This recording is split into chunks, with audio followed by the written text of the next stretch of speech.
Selamat siang Ibu dan teman-teman, kami dari kelompok 8 akan mempresentasikan moda transportasi udara. Saya Joanna Abineno akan menjelaskan dari slide yang pertama hingga slide yang ke-8.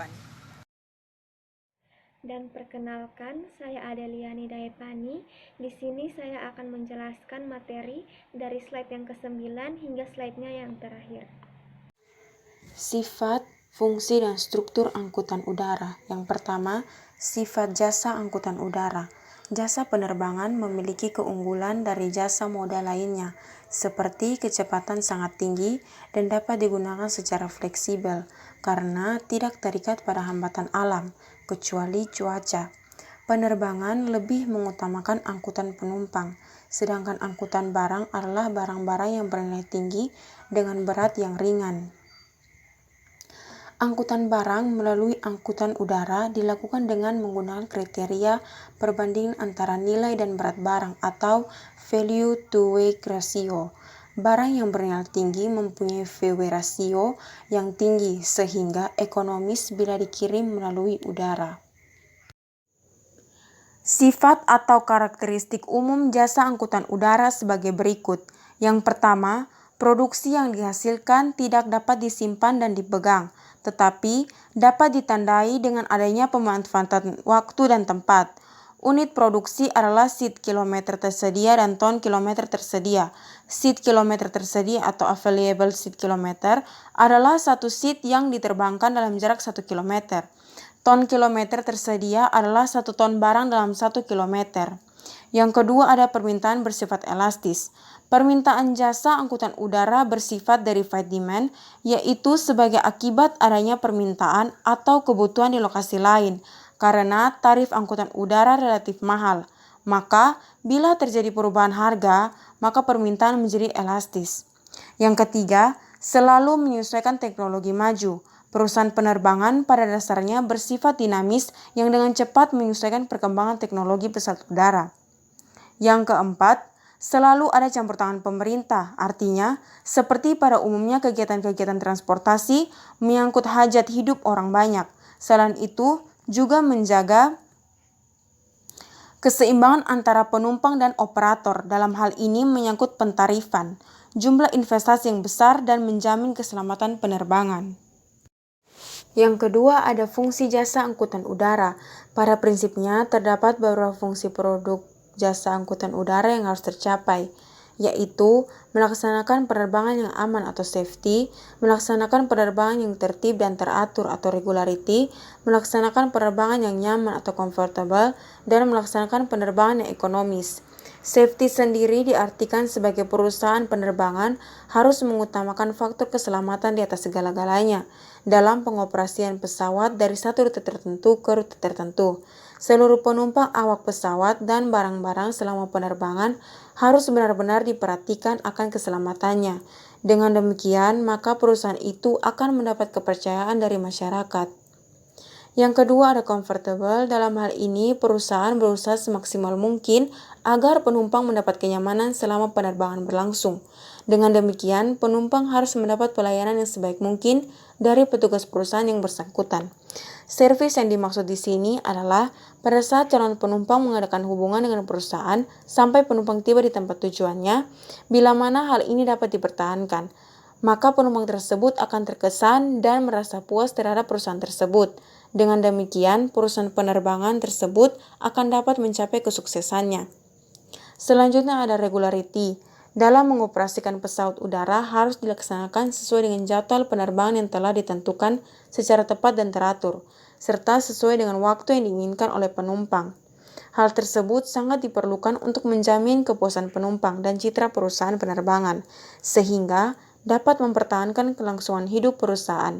Untuk dapat melaksanakan operasi penerbangan tepat waktu, diperlukan disiplin dan koordinasi antara bagian produksi atau operasi dengan bagian pemeliharaan pesawat, pemasaran, dan bagian lainnya.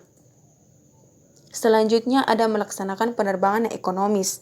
Artinya, bila mana safety dan passenger comfort telah berjalan dengan baik, maka tibalah saatnya bagi perusahaan untuk menikmati hasil dari pengoperasian pesawat terbang. Di samping mengadakan penghematan biaya di segala bidang, serta adanya pegawai-pegawai yang cakap dan terampil. dan penjualan yang tinggi, maka perbandingan antara revenue dan cost akan lebih menonjol. Profit semaksimal mungkin akan tercapai dan efisiensi perusahaan akan selalu meningkat terus-menerus, sehingga asas kontinuitas perusahaan dapat dipertahankan. Hal ini akan dapat mengadakan ekspansi atau peluasan bagi perusahaan tersebut, seperti pembaruan armada dan meningkatkan frekuensi penerbangan, baik dalam maupun luar negeri dan sebagainya. Yang ketiga, struktur industri angkutan dan kerjasama internasional. Struktur pasar industri penerbangan dalam negeri atau domestik sebelum tahun 1997 bersifat monopoli, yaitu di mana pasar dikuasai oleh 5 perusahaan penerbangan. Hal ini dimaksudkan agar perusahaan penerbangan dalam negeri lebih kuat dalam menghadapi persaingan luar negeri.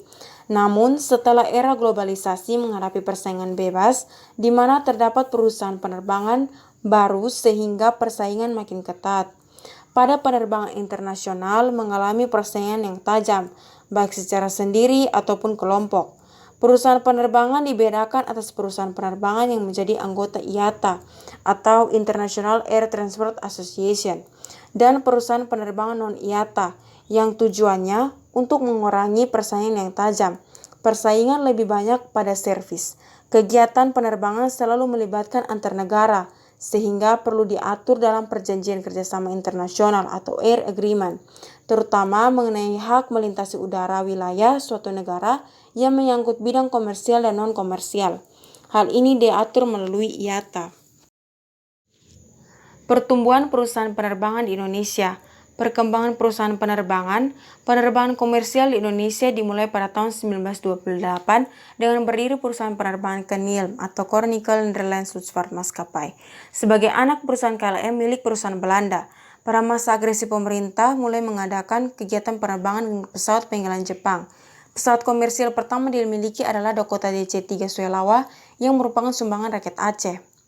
Pada tanggal 19 sampai 1 November 1949, berdiri perusahaan penerbangan Indonesia Airways dan tahun 1950 diadakan kerjasama dengan KLM untuk mendirikan PT GIA dan tahun 1957 seluruh kapal KLM diserahkan kepada PT GIA. Pada tahun 1958 berdiri perusahaan penerbangan perintis yaitu Jembatan Udara Kalimantan yang kemudian pada tahun 1971 diubah menjadi PT Merpati Nusantara Airways. Setelah tahun 1967 beberapa perusahaan penerbangan swasta mulai berkembang. Setelah tahun 1997 telah muncul beberapa perusahaan penerbangan berjadwal baru yaitu Awair, Pelita Air, Bayu Air, dan lain-lain yang jumlah seat ini 27 perusahaan penerbangan.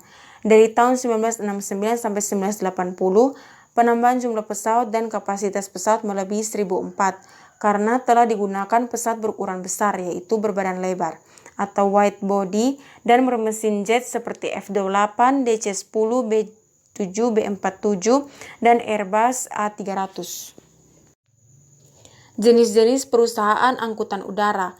Perusahaan-perusahaan yang bergerak dalam bidang angkutan udara pada umumnya dapat dibedakan dalam 2 kelompok, yaitu yang pertama direct air carriers, yaitu perusahaan penerbangan yang langsung menyediakan dan memproduksi jasa angkutan udara. Kelompok perusahaan ini dapat dikelompokkan dalam 3 jenis berikut.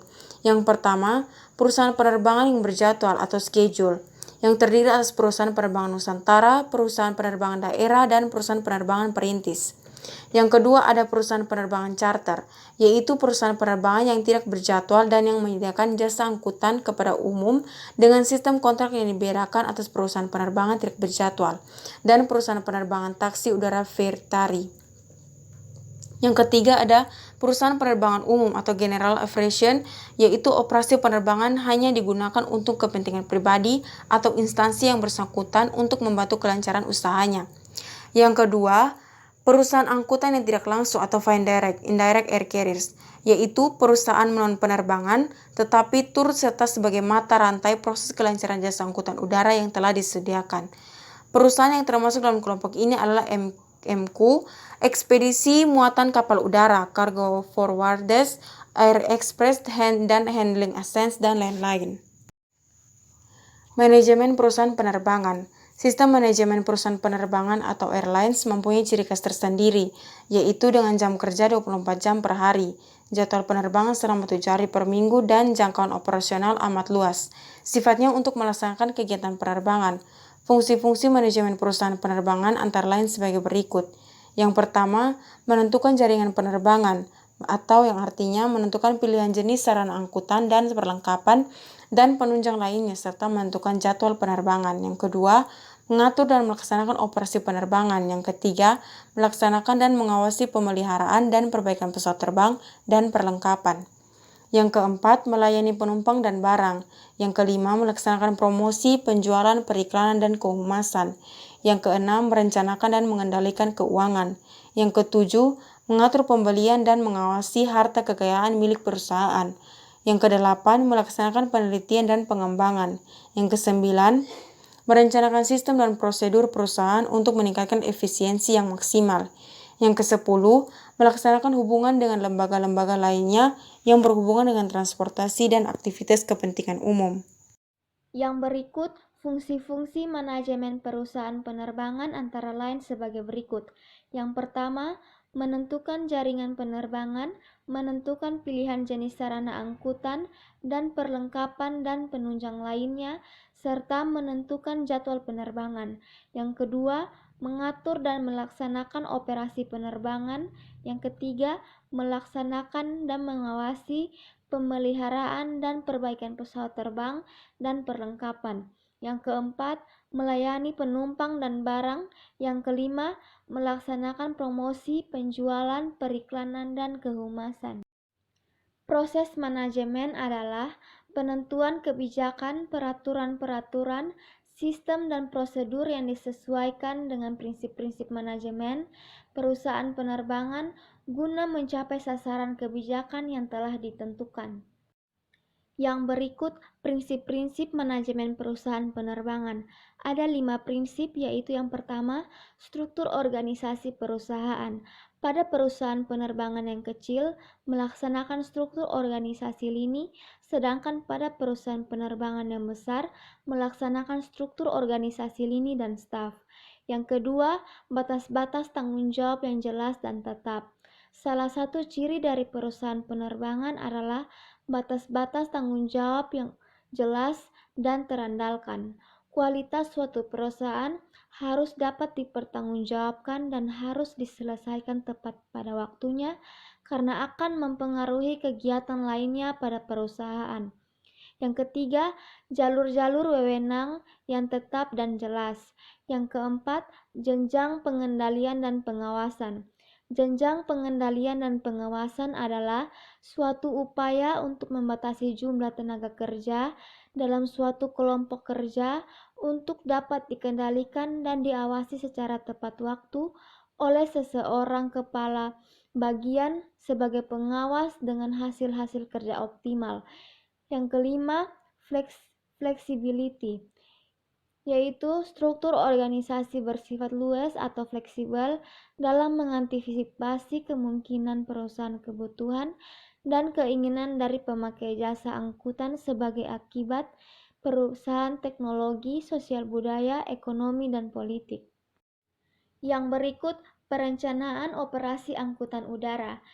Perencanaan jasa angkutan udara yang akan dihasilkan harus didasarkan pada peramalan traffic forecast pada setiap rute penerbangan.